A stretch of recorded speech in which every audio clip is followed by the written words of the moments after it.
તો જય માતાજી મિત્રો, આજે ફરી એકવાર આપણે કુંભાર મેલડી ગ્રાઉન્ડની અંદર આવી ગયા હજો અને બહુ ટાઈમ પછી મિત્રો આપણે કુંભાર મેલડી માતાજીનો વ્લોગ બનાવ્યો હો. આ હા કુંભાર મેલડી ગ્રાઉન્ડ.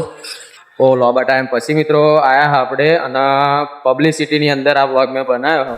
મારું કોન્ફિડન્સ અને મોટિવેશન વધારવા માટે મિત્રો આપણી ચેનલને સબસ્ક્રાઈબ જરૂર કરી દેજો અને વધુમાં વધુ શેર કરજો મિત્રો આપણી ચેનલને. આપણી આ વ્લોગ ચેનલ છે મિત્રો. ઇન્સ્ટાગ્રામ ઉપર આપણું પેજ છે બરાબર, એમઆઈ લાઈફસ્ટાઈલ વ્લોગ કરી. તો મિત્રો ઇન્સ્ટાગ્રામ પર પણ ફોલો કરી દેજો. ત્યારથી આ બધી પબ્લિક બેહી ગઈ હ માતાજીની વાટ જોઈને. જો માતાજી આ જગ્યા પર ગાદી કરે અને આ વખતે મિત્રો આપણે બહુ લાંબા ટાઈમ પછી આવ્યા હ. દર્શનની લાઈન કેટલી બધી છે જો છે, કંઈથી પેલી મટુલી દેખાય ને તમને ત્યાં સુધી દર્શનની લાઈન મિત્રો પડી ગઈ છે.